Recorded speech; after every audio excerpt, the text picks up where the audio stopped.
إلهي عظم البلاء. اعوذ باللہ من الشیطان الرجیم. بسم اللہ الرحمن الرحیم.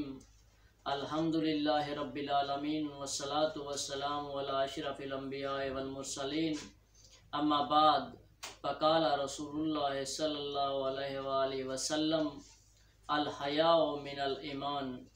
رسول اکرم فرماتے ہیں کہ حیا ایمان سے ہے.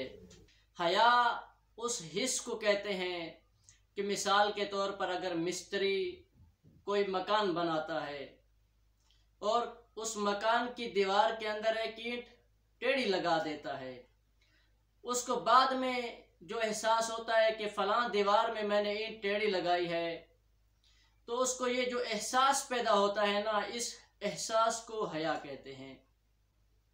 اب ہم نے دیکھنا ہے کہ کس کس شعبے میں حیا پایا جاتا ہے اور ہم نے زندگی کے کن کن مراحل میں حیا اپنا بچایا ہوا ہے. خصوصاً پاکستان میں ہم دیکھتے ہیں کہ کہیں بھی حیا نہیں ہے. حیا ختم ہو چکا ہے، تہذیب بدل چکی ہے، اسلام خطرے میں پڑ گیا ہے. کیونکہ حیا نہیں ہے. ہر زندگی کے ہر شعبے میں حیا ہونا چاہیے، زندگی کے ہر مرحلے میں حیا ہونا چاہیے. اگر حیا ہوگا تو ایمان ہوگا.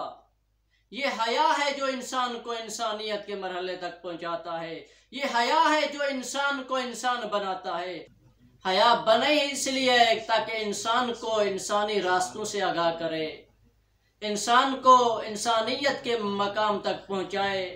وہ حیا ہے جو انسان کو انسانیت کے مراتب تک پہنچاتا ہے.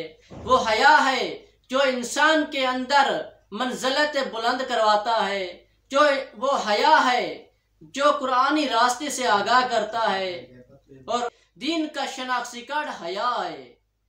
اگر کوئی دیکھے کسی کے اندر، کوئی دیکھنا چاہے کہ دین پر یہ شخص ہے کہ نہیں ہے، وہ حیا سے پتہ چلے گا کہ آیا اس کے اندر حیا ہے کہ نہیں ہے.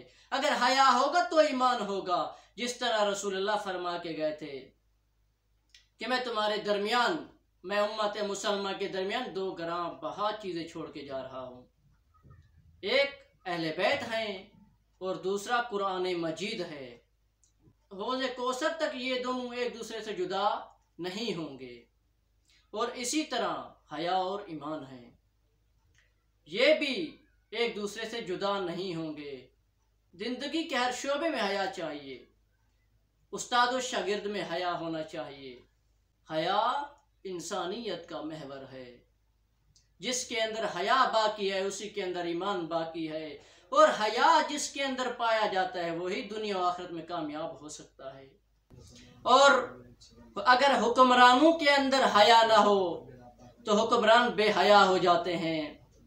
اگر حکمرانوں کے اندر حیا ختم ہو جائے تو وہ حضرت زہرا کے در پہ آگ لے کے پہنچ جاتے ہیں. اگر حکمرانوں کے اندر بے حیائی آ جائے وہ قوم کو رسوا کر دیتے ہیں. اگر تعلیمی میدان میں ہم دیکھتے ہیں کہ اگر استاد کے اندر یا طالب علم کے اندر بے حیائی آ جائے، وہ طالب علم استاد تعلیمی مقصد حاصل نہیں کر سکتے. ہر شعبے میں حیا چاہیے. تعلیمی میدان میں حیا چاہیے. استاد و شاگرد میں حیا ہونا چاہیے. ہم نے محدود کر دیا حیا کو، فقط عورت کے ساتھ مختص کر دیا ہے کہ عورت باپردہ ہونی چاہیے. یہ غلط معنی ہے. ہر چیز میں حیا چاہیے. عورت کو بھی حیا چاہیے، مرد کو بھی حیا چاہیے، بچے کی بھی حیا چاہیے، بزرگ کو بھی حیا چاہیے. ہر بندے کو حیا چاہیے. اور جس کے اندر حیا ہے وہی با ایمان ہے، اسی کا اللہ کے اوپر یقین ہے.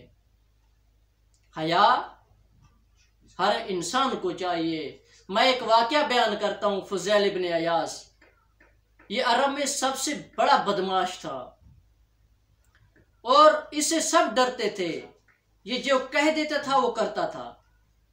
اور ایک دن اس کو خوبصورت لڑکی دکھائی دی یہ اس لڑکی کے پاس جا کر کہتا ہے کہ جا اپنے والدین کو کہے کہ تجھے تیار کریں، کل میں آپ کو لے جاؤں گا۔ لیکن یہ جب جاتا ہے تو یہ اتنا بدمعاش تھا، اس نے دروازے سے جانا گوارا نہیں کیا، یہ دیوار پھیلانگ رہا تھا۔ اور جب دیوار کے اوپر چڑھا تو پڑوسی کے گھر سے قرآن کی آواز آ رہی تھی۔ وہ پڑوسی یہ آیت پڑھ رہا تھا کہ کیا آیا وہ گھڑی نہیں آئی کہ جن میں لوگوں کے دل بدل جائیں۔ تو یہ آیت سن کر وہ وہیں سے نیچے اترا، اور جب نیچے اترا تو سیدھا امام صادق کے پاس آیا۔ امام سے کہا کہ میں نے اتنے گناہ کیے ہیں، میں نے یہ لوٹا ہے، سب کچھ امام جانتے تھے ظاہراً۔ اس نے توبہ کی، روتا، بہت رویا، توبہ کی۔ اور بعد میں لوگوں سے پوچھا گیا کہ فضیل ابن عیاض اتنا بڑا بدمعاش تھا، یہ آیا ابھی بھی وہی بدمعاش ہے یا سدھر گیا ہے؟ تو لوگوں نے کہا کہ وہ توبہ کر کے، اور توبہ کے بعد اس نے توبہ کی، اس کے بعد ہم نے امام صادق کی بارگاہ میں اسے دیکھا ہے، ہم نے پھر اسے توبہ کر کے اسے کبھی بھی کسی کو لوٹتے ہوئے نہیں دیکھا، اور جب بھی ہم نے دیکھا امام صادق کی بارگاہ میں دیکھا ہے۔ یہ حیا کا اثر ہے جو بے حیائی سے اٹھا کر امام صادق کی پاس آ کے بٹھا دیتا ہے انسان کو، یہ حیا کا اثر ہے۔ اور حیا انسان کو ہر زندگی کے شعبے میں چاہیے، اور مسلمان اس کو سنجیدہ لیں، مسلمانوں کو چاہیے کہ اپنے اندر حیا پیدا کریں۔ اب آخر میں دعا کرتا ہوں کہ اللہ تعالیٰ ہم سب کو حیا عطا فرمائے۔ السلام علیکم۔